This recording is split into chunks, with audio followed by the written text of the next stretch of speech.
Ladies and gentlemen, may I have your attention, please?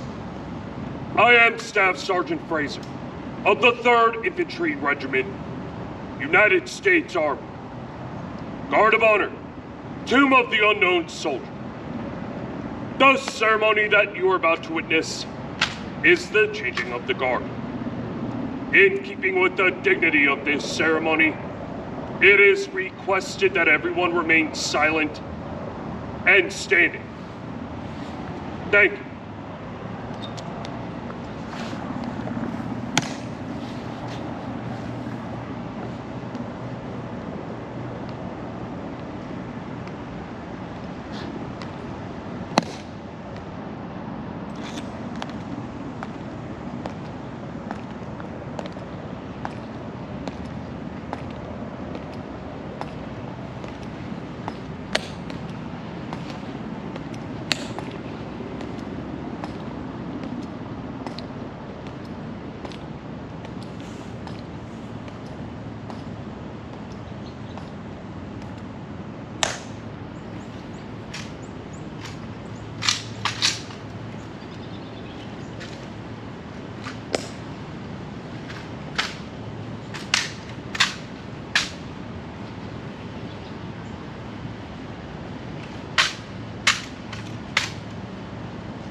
Left shoulder out.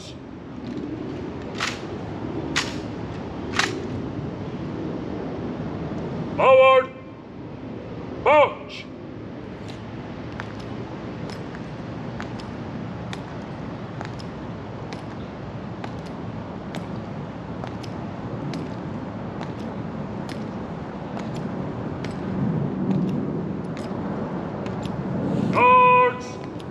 Hold!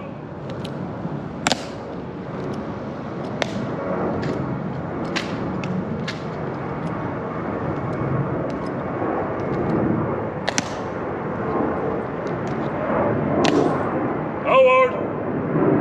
March!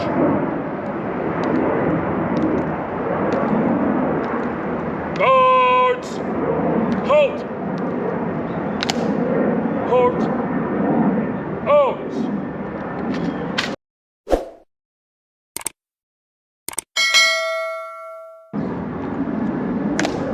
Present arms.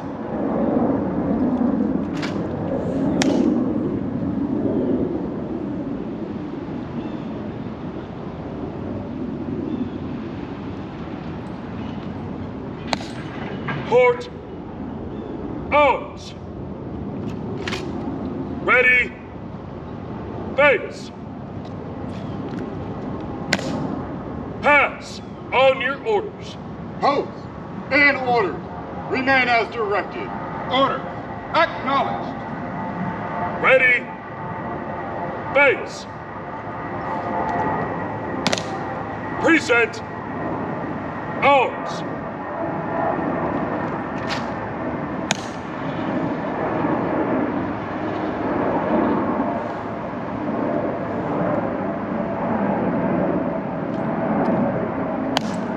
Right.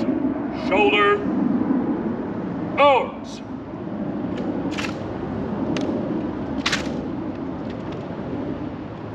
Post. Right. Base.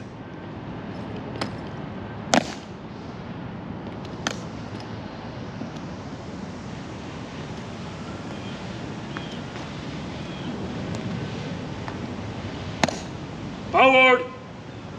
March.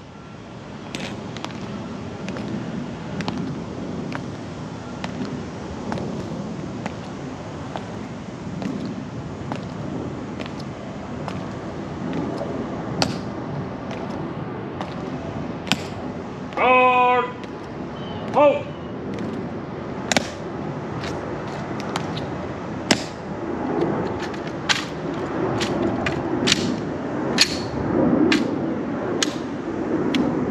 Forward.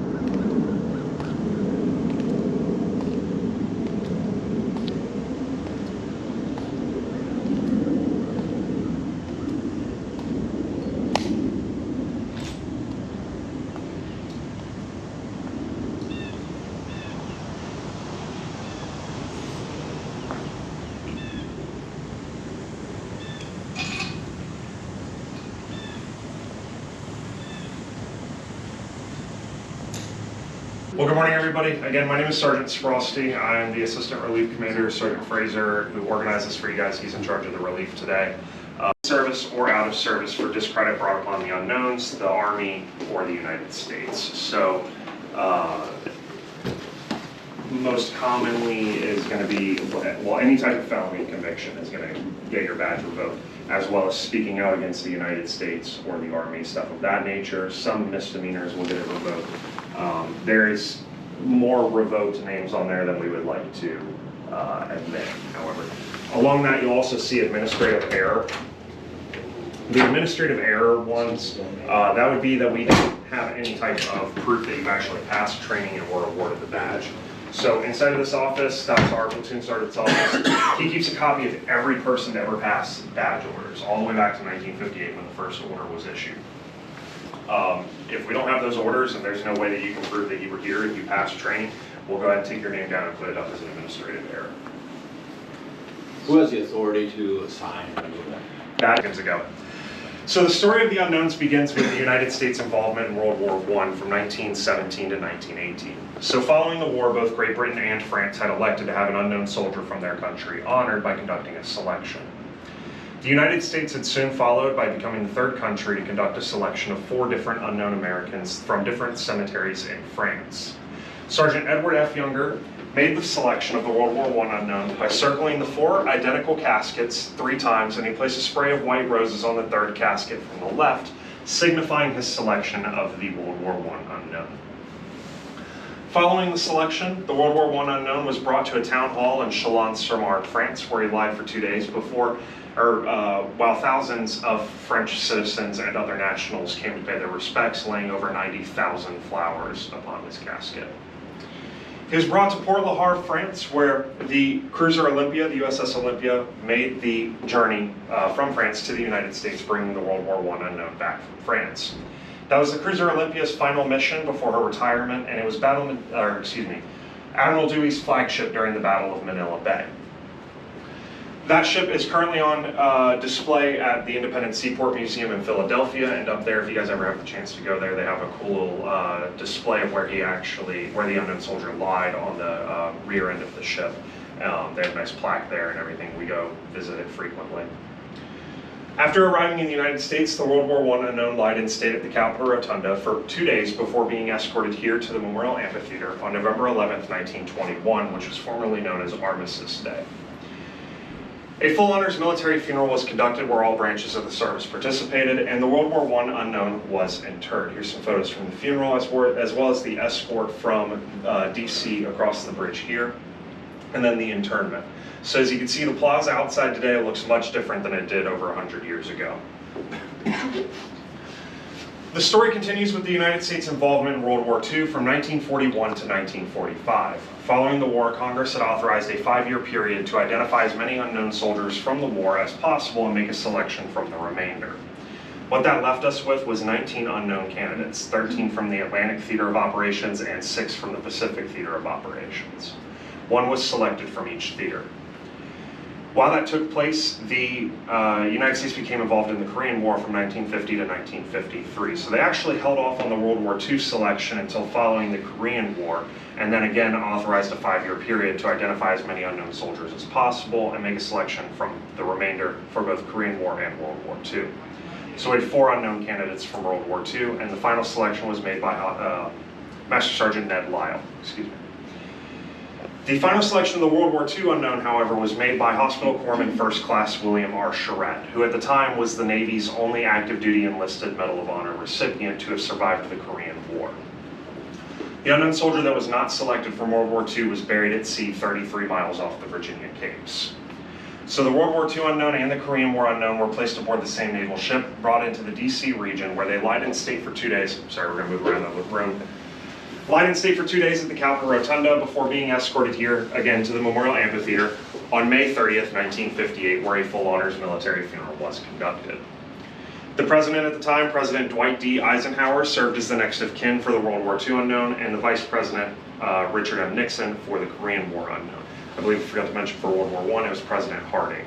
So the reason we actually had the president serve as the next of kin was being that they were unidentified soldiers. We didn't have their family members here to act as next of kin. So the president, who assumes all responsibility for American service members, it was only appropriate that they receive the flag on behalf of the family. So if you look at the tomb today, it works a little bit like a clock. So the large structure that you see in the center, that is the World War I unknown. To the right is going to be the World War II. On the far left is Korean War. And now we'll talk a bit about the Vietnam unknown, who later lied in the center. So when the United States became involved in the in the Vietnam conflict from 1958 to 1975, the same year that we interred the World War II unknown and Korean War, the United States completed the war and again authorized a 5-year period to identify as many unknown soldiers as possible and make a selection from those remainder. What that left us with was actually 1 unknown soldier. So it wasn't really much of a selection, but rather a designation. Sergeant Major Alan J. Kellogg Jr., who is a recipient of the Medal of Honor, made the final selection or designation of the Vietnam unknown. On May 14th, the Vietnam unknown was brought back to the United States aboard a naval ship, and after arriving in California, flew to the DC region via the Air Force and lied in state for 2 days at the Capitol Rotunda before being escorted here to the Memorial Amphitheater on May 28th, 1984. A full honors funeral was conducted and the unknown soldier was interred. However, the Vietnam unknown was not unknown for very long. Over the period of approximately a decade, the evidence that may lead to the identity of the Vietnam unknown had surfaced. This evidence was brought forth by an Air Force Lieutenant, Patricia Blassie, to Congress, along with many news agencies, to petition for the disinterment of the Vietnam unknown and take him for DNA testing. At this time, we had far advanced in DNA testing capabilities. So on May 14th, 1998, the United States did in fact disinter the Vietnam unknown and take him for DNA testing at Walter Reed. The DNA testing revealed that the Vietnam unknown was Patricia Blassie's brother, First Lieutenant Michael J. Blassie, who was a fighter pilot shot down over North Vietnam during a napalm strike. His family made the decision that he be returned here to, or returned to his hometown of St. Louis, Missouri, where he lies today. And so what that means is that with no more unknown soldiers from the Vietnam War, that crypt that we have outside is empty. Instead, we replaced it with a new crypt cover that reads, "Honoring and keeping faith with America's missing servicemen from 1958 to 1975, as a tribute to all who lost their lives during the war." That sort of wraps up the history of the unknowns and their selection and being brought back to the United States. Does anybody have any questions so far? Have there been any attempts to disinter the other unknowns for DNA testing? So that idea has been perused, per se. However, they realized that being able to have, we'll take World War I for example, finding a close enough DNA match to that individual at this point after having kids, grandkids, stuff like that, the DNA would be too far, or the match would be too far apart to definitively say that this is so-and-so who was maybe your great-great-grandfather, something like that. So they came to that conclusion with the World War II and the Korean War unknown as well, is that they didn't believe that they would be able to make a definitive identity of the individual if they did that. So with the Vietnam unknown, it was a bit of a mishandling situation. His identity was actually known. So he was a fighter pilot. All military vehicles and weapons, it all has a number. Everybody knows who has this multi-million-dollar piece of equipment. So when he was shot down, they had the tail number of the aircraft. They knew who had that aircraft, so they knew who he was.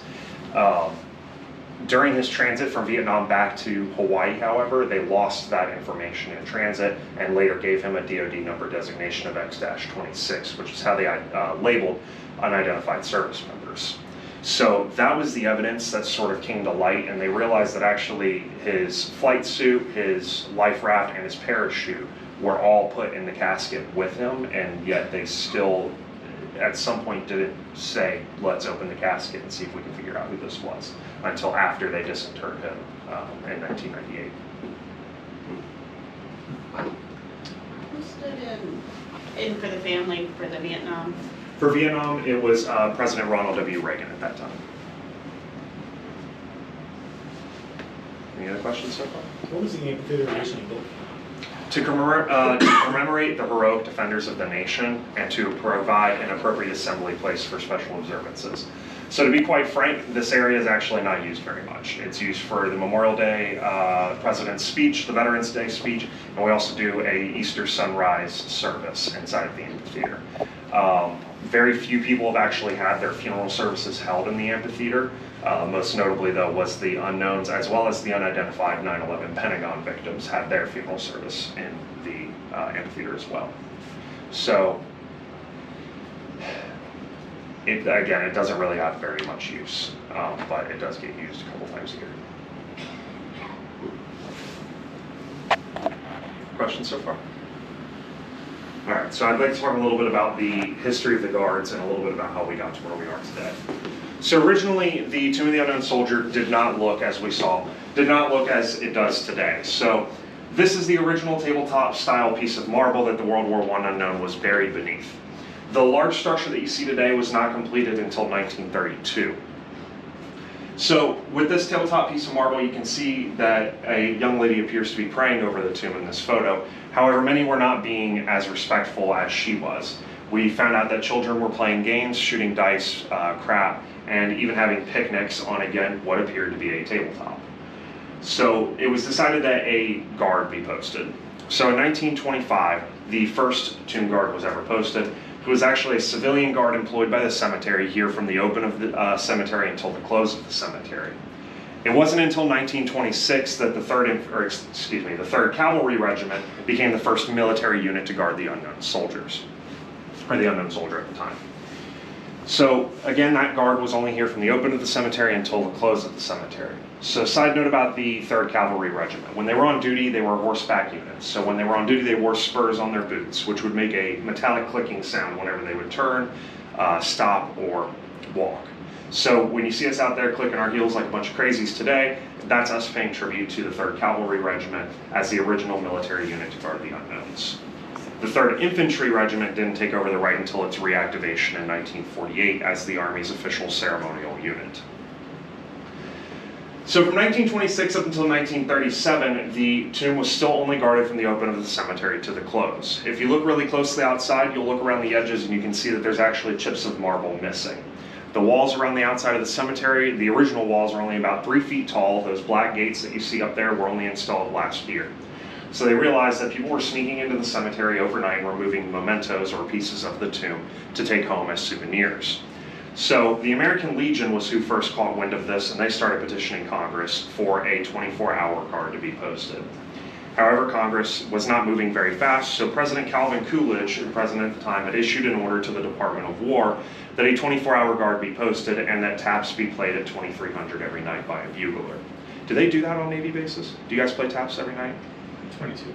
22? Okay. So that history of playing taps late at night actually originated from the order for the tomb to have that played every night. So, yeah, it's a little, we call it high speed, a little like extra stuff that a lot of people don't really know.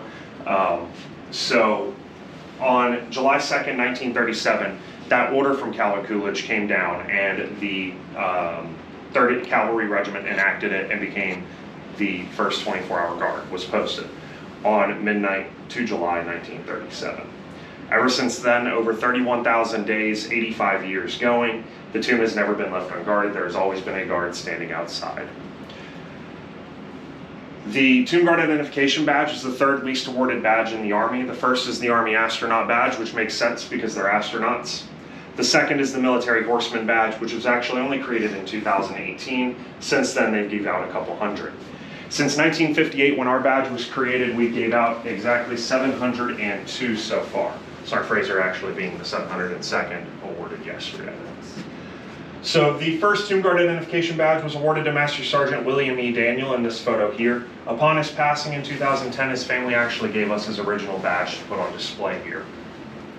The names and numbers and dates of service of every individual to ever serve here and past training is posted along the permanent badge holder board, starting with number 1 up in the top left corner, Master Sergeant Daniel, ending all the way down here with the most recent, number 700. So 701 and 702, that's going to be Sergeant Fraser's slot there. To the left side of the room, back there, another piece of naval history is going to be a gangway plank, which from the USS Olympia. So if you ever go visit that ship and you walk onto the ship, you'll walk onto the warrant officer's deck. To the left and right, you'll see those exact same gangway planks, with the exception of the one that we have here on display. The Independent Seaport Museum donated that to us years ago and let us keep it. So how does the badge come off the wall? Very interesting question.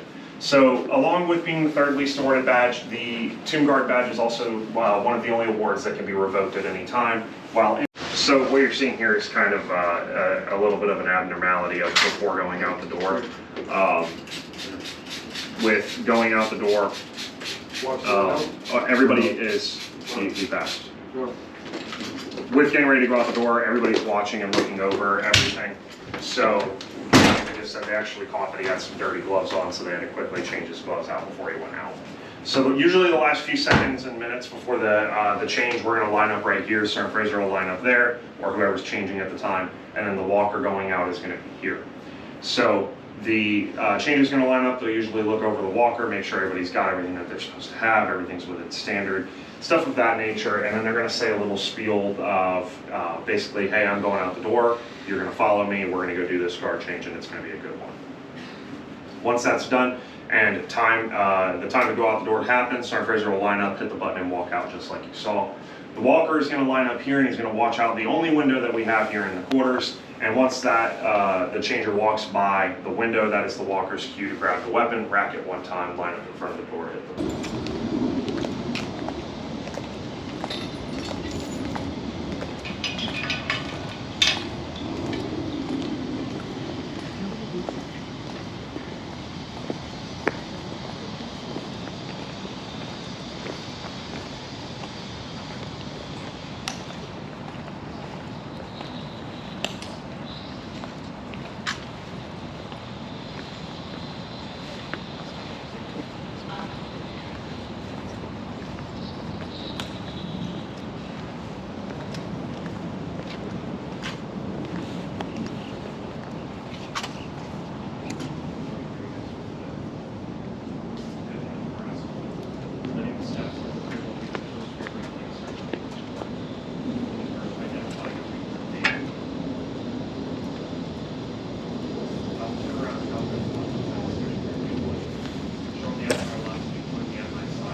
Ladies and gentlemen, may I have your attention, please? The ceremony that you are about to witness is an Army Reef Laying ceremony to be conducted by Lifeway Christian School. It is requested that everyone remain silent and standing during this ceremony. All military personnel in uniform will render the hand salute, and it is appropriate for all others to place their right hand over their heart upon the command to present arms. Thank you.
Present arms!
Order! Out!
Ladies and gentlemen, this ceremony that you are about to witness is an Army wreath-laying ceremony to be conducted by Scott Zimmer. Thank you.